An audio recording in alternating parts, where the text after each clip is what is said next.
friends. We are back at 6:30 on a Tuesday. Happy Tuesday. I have my co-host with me, Erica. Hello, beautiful. Hello. Miss Kensington, queen. What's going on? How was your weekend? Weekend's good. It's good. It was the same thing, same old, chores. You go from work every day and then you go home weekend, just chill and just do the same thing. Yeah. Right on. I'm kidding. And this is Podbean Amplified. Erica, you already know we open it up with a viral topic. Mm-hmm. And last week, the woof woof. That was fun. I have something not as fun, but we do need to talk about it because it affects us. It affects podcasters. And yeah, let's play the video and then elaborate. One of the leading voices in talking about the plight and the future of independent artists is calling on Spotify to get rid of stream counts and monthly listener counts. And god damn it, if I haven't been saying this for a long time.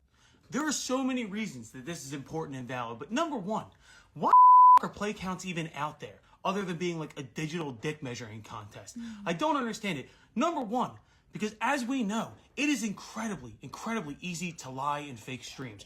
Major labels do it all the time. Almost every major label got caught up last year in a fake stream or botting campaign. But more than anything, I wonder how much great art has been lost because somebody starting out had 32 monthly listeners and just got discouraged. How much great art got lost out on because somebody looked at your monthly listeners and said, you fucking suck. How much great art have you not discovered as a listener?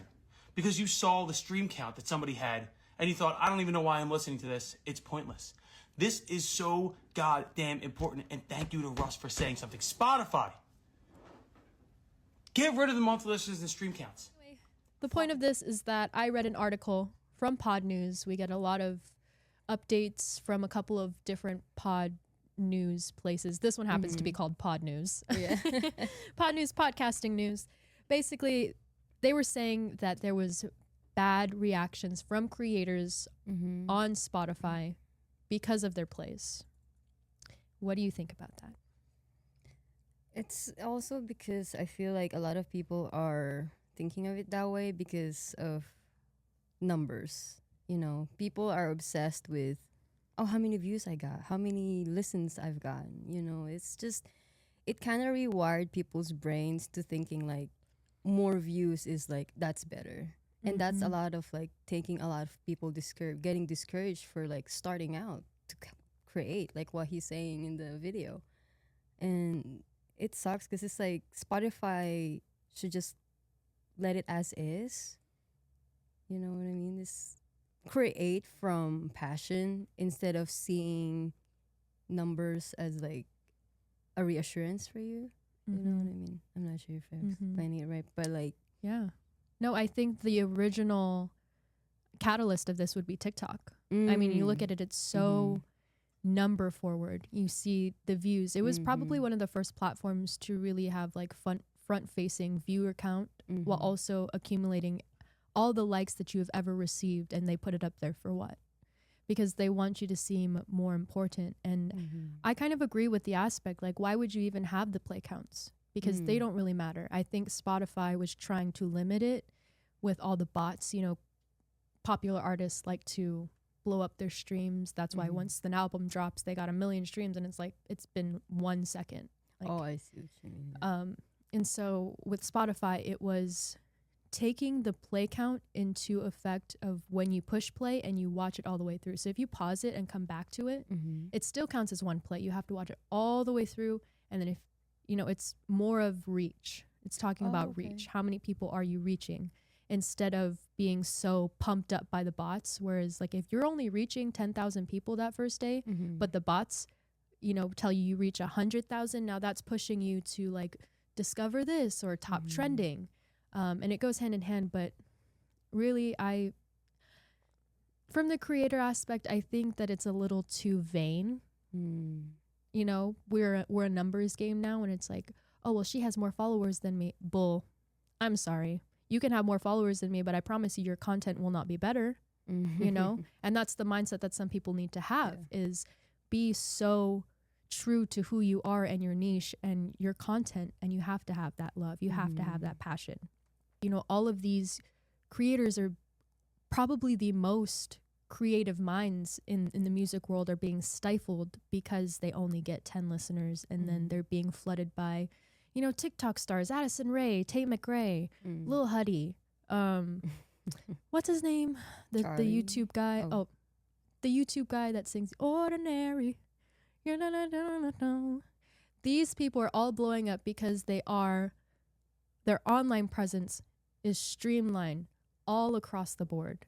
And they are just gaining viewership. They're gaining popularity. It is a popularity contest nowadays. And I hate to say it, but we graduated high school a long time ago, people. Bringing that shit into society, no bueno. Right. So the play count, I don't know if I'm for or against it, but the mindset of the people that are upset on behalf of, oh, well, I have 100,000 followers, and when I release this, it only gets 100 likes or 100 views. That speaks onto you and your content, not Spotify. It's not up to Spotify to help you be creative. It's not up to Spotify to help you, you know, move the needle. Unfortunately, the artists, to make it big, you got to stay hungry. You know, you can't get discouraged. You have to have that passion. And that's the only way that you are going to be successful in this industry nowadays. It's the only way that it's going to drive up your following. Having the confidence, being so steadfast in your passion and your creation and your niche. Definitely. You don't have to seek validation out of like other people to watch you or to listen to you. What matters most is, what are you going to say? What are you going to send, you know, a message out there? What do you have to bring? What do you have to give to people? Work on yourself in order to be able to disregard what, you know, what views, how many views I'm going to have, or how many people, how many followers do I have? Because it's a lot more important to have real followers and real people actually listening to you than bots. And what also matters is, are you giving out valuable, you know, content out there? So I don't know. It's just, I guess there's two things for the play counts, good and bad. Is having the good one would be able to know that, okay, this is how many, you know, keep track of your progress if you're like content, like how many listens you've gotten and stuff. But that's also the downside of it. Are you for or against the Spotify play count? And let us know why, because I'm really interested. I like to play devil's advocate. I always have an angel and a devil, so I have two opinions at all times. Let me know what you think. So let's talk about something that might change the game for your podcast. Video. A lot of users are torn between the two, you know, unlimited audio or unlimited plus. And, you know, if you're on Podbean's unlimited audio plan, you're already set up with everything that you need to build and grow a podcast. But if you've been thinking about expanding your content or boosting discoverability or just meeting an audience, you know, where you actually are, it might be time to upgrade to Unlimited Plus. And one of the biggest reasons I would say is video. There was a study that went out. 46% of podcast listeners prefer video over just audio podcasts. And I don't know if it's with the times and how everything is so video forward, front facing, like TikTok, you know, it's video, video, video. You're not going to get just audio. People watch YouTube. I think YouTube was one of the first places where you could watch, you know, others interact. That's never going to go away. You know, radio is dying a little bit, obviously, but video still very much there. So keep that in mind when you want to maybe think about an upgrade or think about changing something about your podcast. Video might be the element because now you have content. Right. There's a lot of podcasters out there that does video and they upload it on YouTube. So having video is also helpful because you'll be able to, you know, show your face. People want that trust. They want to see what they're hearing as well. And you can put like graphics, you know, if you want to be more informational. Having a video is also, you can repurpose your clips through spreading, distributing them into different social medias like Instagram, TikTok, YouTube. So splicing them all out, it's gonna help a lot of people come to you. A lot of people be able to see and know your podcast. Work smarter, not harder. Exactly. You know, upload all those to Instagram, upload all those to social medias, and now you're not only being visible on one podcasting platform or wherever you're distributing to, Podbean, Apple, Spotify, because Podbean does it all. But now you are social media across the board. So you're on Apple, you're on Spotify, you're on Podbean, you're on YouTube,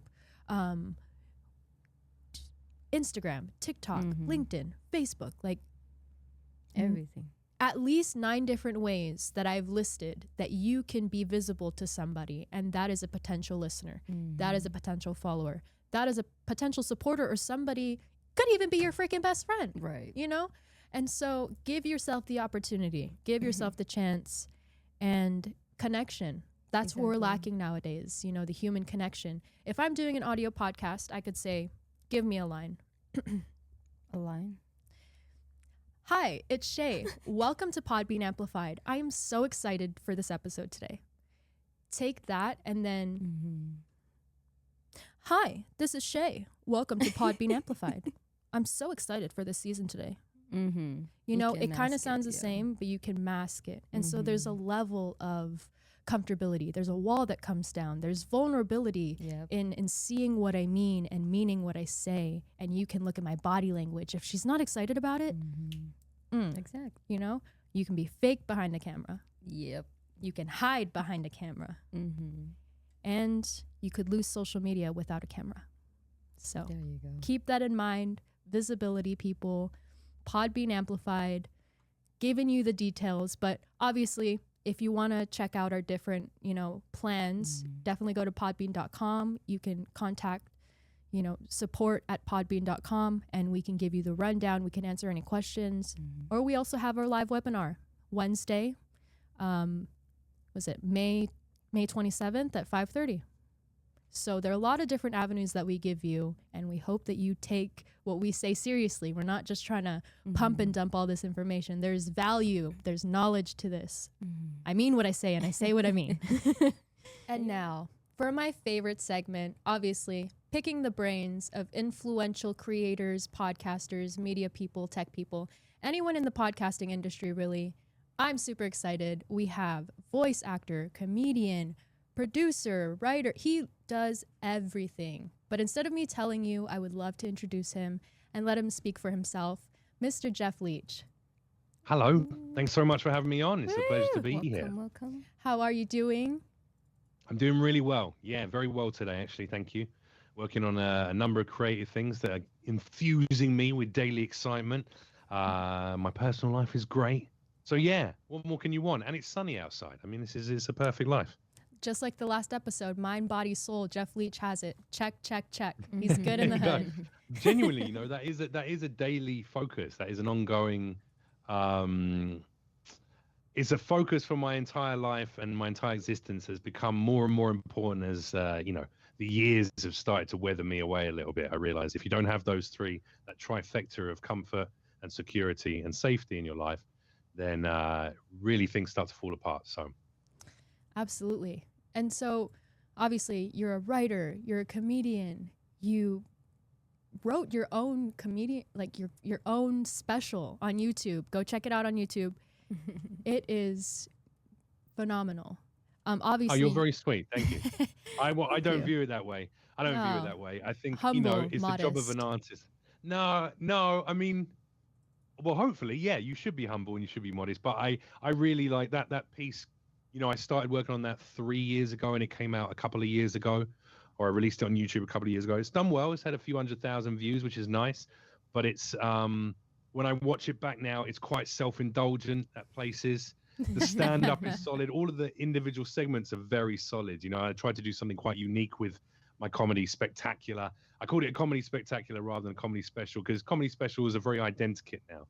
You know, you get on your Netflix or you get on your HBO and you do an hour of, you know, 45 minutes of your best jokes that you've been working on for a decade, top and tailed with a little stylized walk into the venue like, yeah, New York's my city, you know, whatever the hell it is. And then that's it. And I was like, no, I want to showcase all the talents I have. So stand up, crowd work, you know, riffing and improvising with an audience, an animated segment where I voice all 5 characters in that. I have dramatic dialogue that runs throughout the entire piece where I'm sort of arguing with myself or my own ego. And then or even a rap music video. So whilst it was very inventive, I do look at that now, and I think that's the job of a good artist, is to constantly want to make better work. So it was 2 years ago it came out, and I look at it and I go, you know what? Yeah, it was good, but I can do something even better now, and that's hopefully what I'm trying to sort of focus on. That's amazing. So, voice acting, being a comedian, writing your own specials, you wear many different hats. Tell me, is there a part of you, is there a Jeff that drives the others, or are they all fighting for equal playing time? Because you do so many things. Sure. Yeah. No, it's a good question, and it's a fair question. I have been told my entire career, what the hell are you, mate? What are you? Are you an actor? Are you a comedian? Are you a script writer? Are you a producer? Pick a lane, because I think in the world of entertainment, especially in this industry, more so now than ever, or actually maybe not more so now than ever. Up until recent history, you had to choose one school of work, So if you're an actor, dedicate yourself to the craft of acting, and you'll start to have systematic successes that hopefully, unless you have nepotism on your side, which I don't, or wealthy parents or whatever, you will eventually, bit by bit, build an incredible career, and eventually you'll be a very successful actor. I didn't ever approach like that. I've always called myself a Renaissance man. I find joy in trying different creative projects and processes. I think that the work that I've learned in the last few years as a script writer, writing scripts for major studios, for award shows, my own self-scripted comedy series or specials, etc.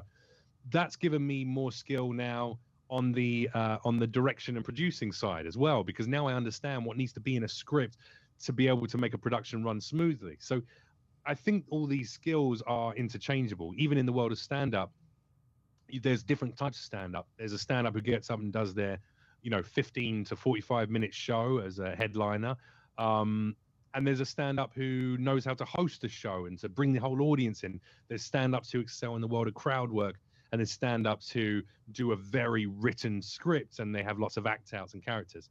Again, I've done all of those different things, so I think that culminates in making a more well-rounded, better stand-up in general.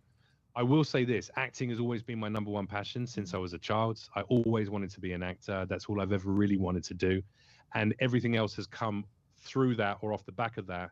And now, like I say, now I think maybe it has changed in the industry that these days, if you really want to be a success in your business and you're in entertainment, you have to be able to sidestep 180 and also learn a myriad of different skills. The plethora of skills that I now have in my toolkit, as it were, has afforded me the opportunity to do all these different things creatively. And as an actor, I've moved into the world of voice acting, in video games and animated shows and films. Obviously done on-camera acting, done the stand-up, but each of these things kind of feeds the other.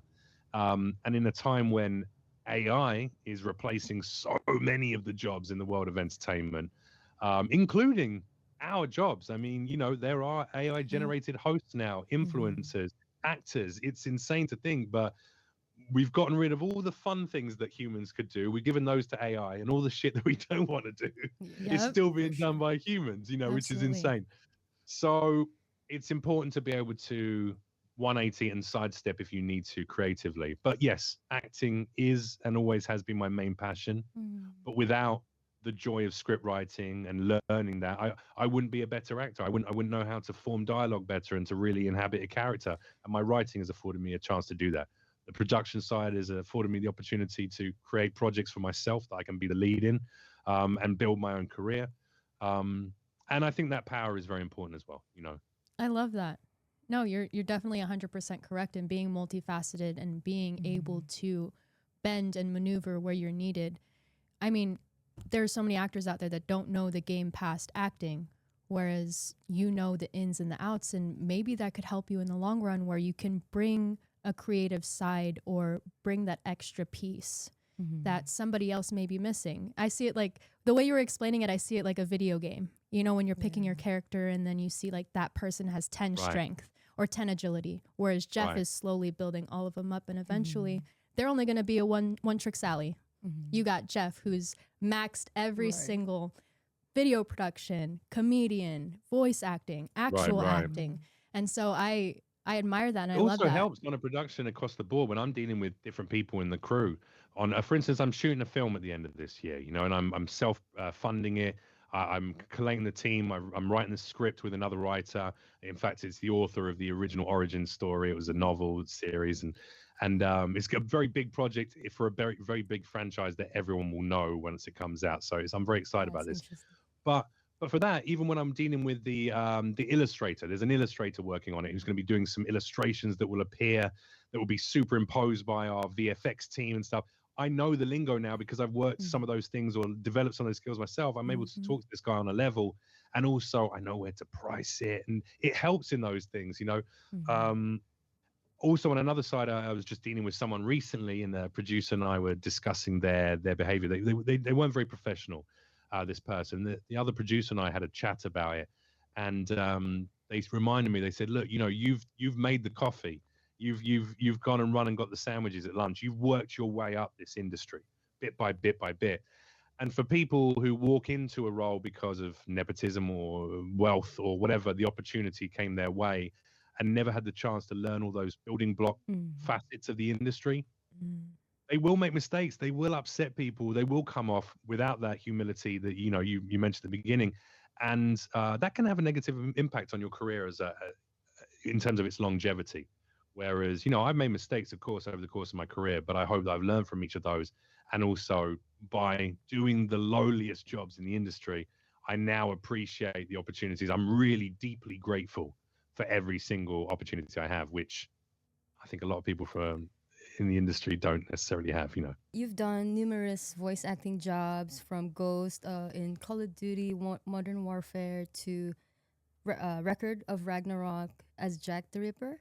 So tell us Yeah. your experience as a voice actor. Yeah, it's been quite varied. So I started voice acting right before I left the UK 10 years ago. I think my first role was The Order 1886, just doing some crowd wallet, so very much background artist stuff, you know, but in a voice acting sense. And then I did Total War Warhammer 1, and I played a number of characters in that, including some of the big name characters. So Um, sick. Wow. So yeah, sick. it is fun. It's That's fun. amazing. Like I'm a gamer, man. I'm a gamer nerd, you know. So I've been playing video games since they were invented, pretty much. You know, I was playing games on my dad's old Dell PC, you know, with like floppy disks, Oh like my god. loading floppy disk video games. I I was even remember. Oh playing yeah. those when I was a little kid. You know, the first game I ever got was that little Donkey Kong barrel toss, but it was a one shot. It looked like a little Game Boy, you know, on its side, but it's Yes. literally just Yep. switch on, switch off. There's no save function. Mm-hmm. There's no load. It's nothing like that. And half of the images on the screen were already tinfoil like built into the actual screen. So you just switched it on, and then the little pixels Oh. moved. So I'm talking old school, right? Um, and I've always been a lover of video games. I think it's an unbelievable art form. It's now finally in the last, I would say, the last 5 years has started to be taken as seriously as film, TV, the literary industries. Even though for decades it's been earning more money than all of those industries combined, and the level of artistry involved in video games always blows me away. And when I hear a great voice acting role, when I'm playing a character and I get lost in that protagonist, or I get lost in a scene and I'm moved to tears, you know, we all remember playing The Last of Us 1, and that moment at the beginning where Joel's daughter, oh my God, Yeah. the tears. And if Yeah. you weren't crying because of pixels moving around on the screen, yes, the artistry of the models was great, but without the passion of those voice actors, without really feeling it, it wouldn't have had the same impact. So for me, I was always wanted to be a character in a video game. I was like, well, I better start doing this. Creatively in the UK, it kicked off, but in America, it really took off in a big way. And now I'm very lucky to have some of the biggest franchises in the world under my belt, and having worked in all of these different universes, like the Call of Duty universe, you know, with Modern Warfare 2019, Warzone, and COD Mobile, or Harry Potter with Harry Potter Magic Awakening, or Star Wars with Star Wars Rise of the Resistance, or Battlestar Galactica. And then obviously getting to create a completely new character might be the first iteration of it, at least certainly in the English dub, you know. So Record of Ragnarok on Netflix, you know, started trending #1 across the world. It's had 2 seasons. It's just been commissioned for a 3rd season. Oh wow. That's huge. That's really, really huge. And getting to play Jack the Ripper, who I don't know if you've ever seen this season, but he is quite the character. He's a big character. He's very flamboyant. He's villain and hero all at once. and that's one of the best roles I've been fortunate enough to play. So yeah, I love it. I'm fulfilling a childhood dream. All those years spent playing with little models and recording my own little radio plays on a 2-tape little deck player and recording my What? voice and creating stuff. I was a lonely child. That's what I'm trying to tell you. No, but you knew from the very Yeah. beginning. You already knew. You were Yeah. already. God, I would play with my action figures, Right, and me too. obviously I'm a girl, so Barbie dolls and Polly Pocket. But Right. but I never thought What, to girls record can play with myself other ones and, as and well. How actualize dare it. you limit the genders like that? I know plenty of girls who play with, with Oh, WWE wrestlers. I have the and army men. wrestlers. I don't. What is that? I don't know what the word. You blanked on it. What is it? Describe it. It's. I don't discriminate.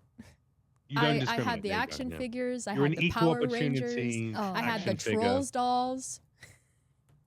Everything. I love had it. Equal rocks. opportunity toy lover. Equal opportunity toy lover. Leave it to the imagination. If it plays, I stays. There is going to be a facet of the internet that is going to take this entire conversation in a completely different direction. As well. You do realize that. I can already see the Reddit threads, unfortunately. We're talking about children's toys, by the way. Hey. As a Hey, any press is good press, right? Oh God! Oh no, you don't want that career. I'm kidding. Don't mince my words. yeah. If they actually watched the episode, they would know. You would already know. Yeah, exactly. But no, I love that. I think there's, the biggest joys in life is maybe getting to live out some of the fantasies of childhood, as an adult. And I am fortunate that whilst there's been major ups, major downs, everything in between over the course of my career, I'm happy. I really love creating. I love that I've been able to do that paid since the day that I left college. In fact, I started doing it professionally before I even went to college, and I've always worked in the entertainment industry. And that's a great thing. I talk about success, and success is a sliding measurement for a lot of people. Some people think it's the fame, the numbers, the following. Some people think it's the money, celebrity.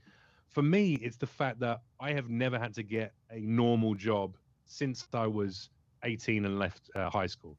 I've always worked in some kind of entertainment job. Even while I was at college, I was working as a producer on a commercial radio station in the UK part-time, and head of my student radio station while I was there.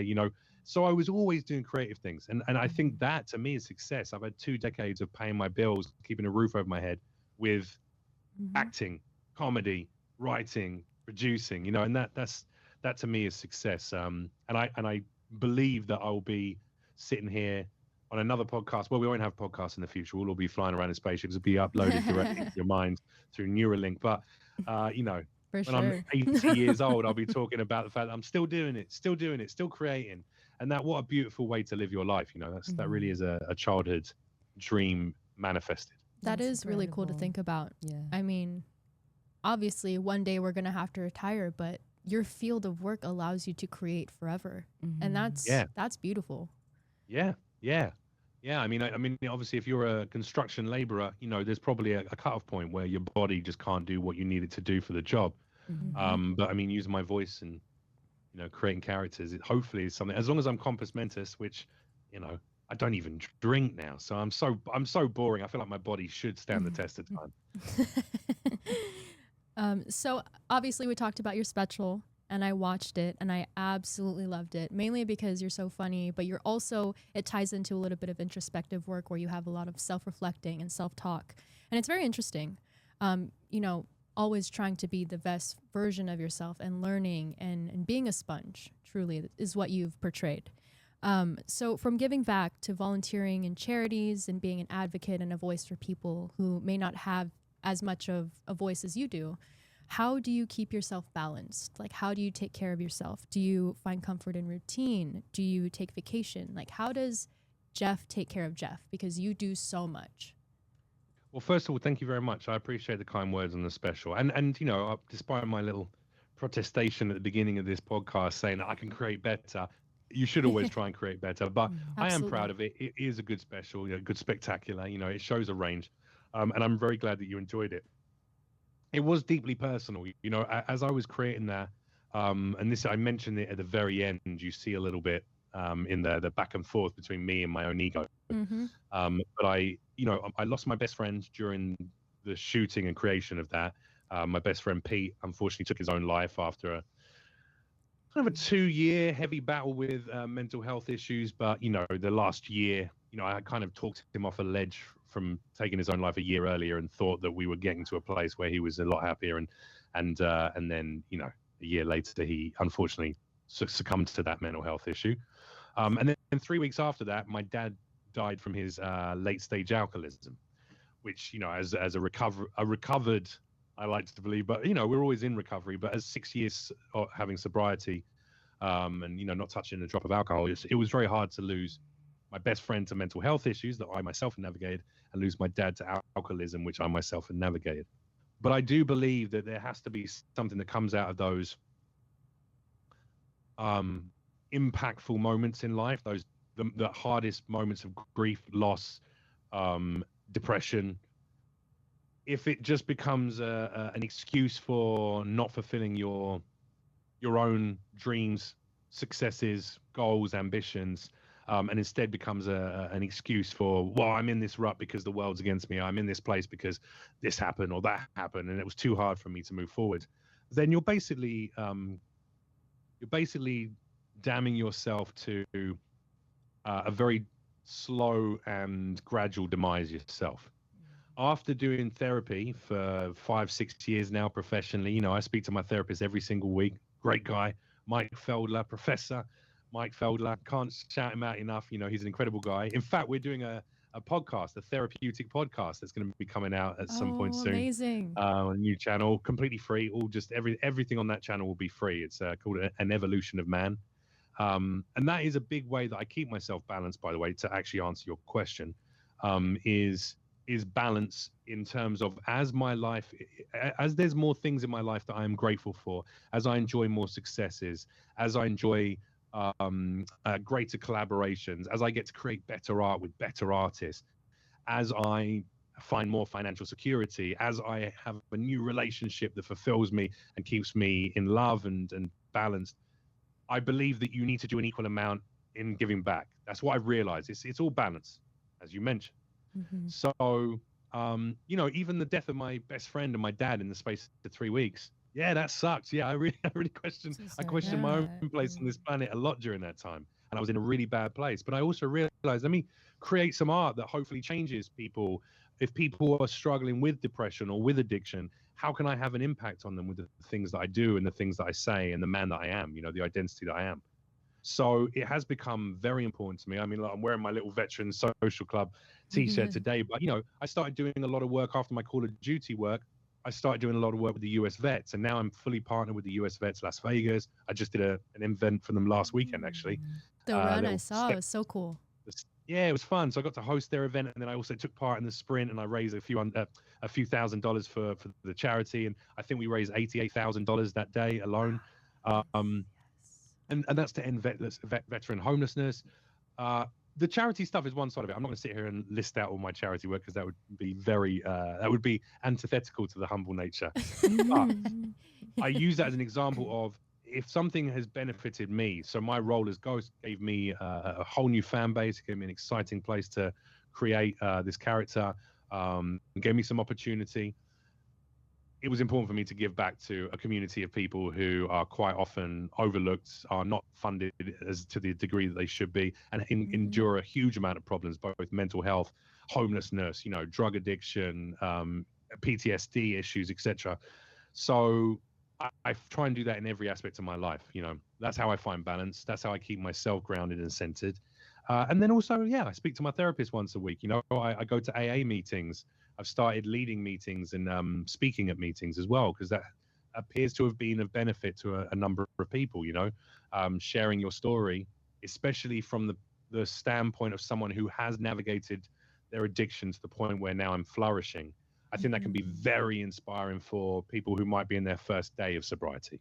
If you got less than 24 hours sober, and then there's a guy going, hey, I wanted to kill myself. I actually tried 6 years ago.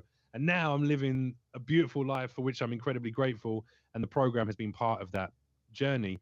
That might encourage that person to come back for another day, or to be there at another meeting later that evening, or whatever it is they need to get on their path of success. So, I give money to charities. I give my time to charities. I try and partner with a number of different areas, but predominantly veteran, children's charities, and cancer charities, because those are three things that deeply affect me. I experienced some awful experiences as a child, and I don't want other kids to go through those experiences.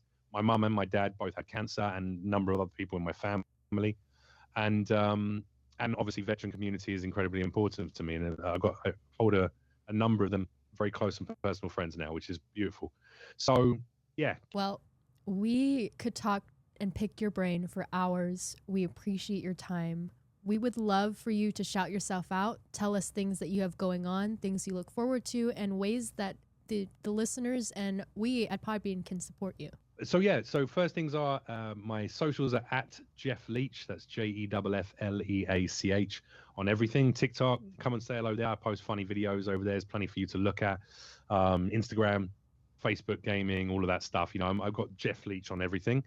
My comedy special, Jeff Leach Presents a Comedy Spectacular. If you love stand-up, if you love animation, if you love rap music, if you love crowd work, and if you want to see a self-indulgent story of one man destroying his own ego over the course of a story, go watch that. It's available on YouTube. It's completely free. Go and add another view to the 300,000 who've already seen it. I'd appreciate that. I have a number of things that are out currently that I'd love you to watch. Check out, Record of Ragnarok on Netflix, Ishura on Hulu, and if you're a video gamer, obviously, the old Call of Duties. But right now, I'm in Avowed as Bragan, and I'm in Throne and Liberty as Canary. So you can play both those games. But here's the big announcement is on June 6th, there's a movie coming out on Hulu called Predator, Killer of Killers, directed by the incredible Dan Trachtenberg of 10 Cloverfield Lane. He's directed The Boys. He's directed Stranger Things. Wow. This guy is he did the last Predator movie, Predator Prey, and he's done this amazing animated piece. It's a movie on Hulu coming out June 6th. It's called Predator, Killer of Killers, and I play Ivor in that. So go and check out that as well. And then at the end of June, there will be another big announcement on the video game side, but I can't tell you what that is right now. Otherwise, I'll get fired.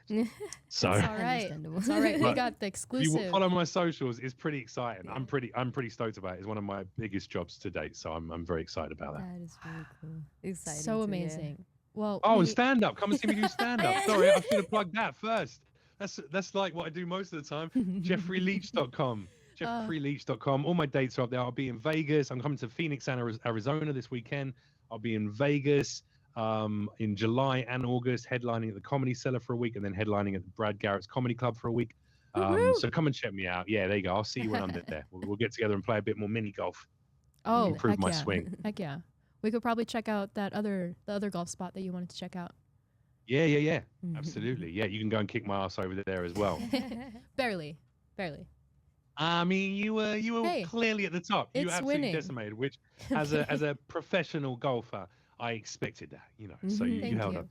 Thank you. But yeah, thank you so much for the chat today, ladies. I really enjoyed talking with you both, and I wish you great success with the podcast. Well, thank you so much for your time, Jeff. We absolutely loved having you and sharing all your knowledge. Appreciate it. Take care. Oh, every time I get off of a guest segment, I am so invigorated. I feel like I have this new breath of life, and I have so much confidence to go out there and do, my own personal podcast or my content creation, and just learning from these creatives and piggybacking off of their motivation, I would say, their ambition. It's inspiring, and Jeff, he has done it all from top to bottom, acting, voice acting, he's been on comedy specials, he's been to multiple interviews, and a big leader of a community, an advocate for many. So we wish him the best. Please go support him at Jeff Leach. He has a great comedy spectacular special out there. He has many video games where he is the voice actor of Call of Duty as Ghost, Call of Duty Modern Warfare. Jack the Ripper. He's listed. I'm a gamer, but those so many games. But yeah, that is why we do what we do, because we love picking the brains of creatives. We love tapping into everything podcasting here at Podbean Amplified. And every Tuesday at 6:30 p.m. you can find us live with a new episode. And if you are having trouble with your podcast. I hope that Podbean Amplified has helped you out. Podbean.com. You know, we have Podbean Academy. We have tutorials. I sit down and I go through the website with you, navigation, explanation. And that's pretty much all we can do to help you. We hope you enjoyed the episode, and we can't wait to see you next week. Thank you. Bye. Okay.